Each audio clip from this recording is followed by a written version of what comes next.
IT og digitalisering i Herning Kommune arbejder sammen med konsulenthuset Abildgaard om at styrke vores teamledere og styrke vores IT-afdeling.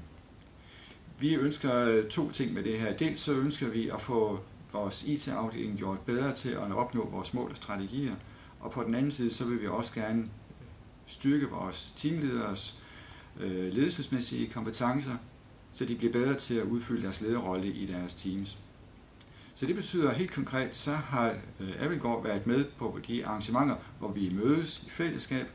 De har fungeret som facilitator, og de har sikret, at vi i IT-afdelingen ser os selv som en helhed, og ikke som 6 teams, der arbejder sammen. Som 6 teams, der arbejder sammen imod at nå nogle fælles mål.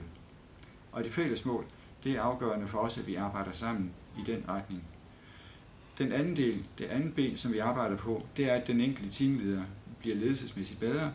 Det vil sige, at de udfylder deres ledelsesrum. De ved, hvordan de skal håndtere forskellige situationer. Der har vi brugt ledersparring helt konkret mellem den enkelte teamleder og Abildgaard, så man ved lige præcis, hvordan kan man agere i den konkrete situation, hvordan kan man udfylde sit ledelsesrum bedst muligt. Det har betydet, at vi får en mere sammenhængende afdeling. Det betyder, at vi får nogle bedre medarbejdere, som bedre forstår at udfylde deres rolle i vores afdeling.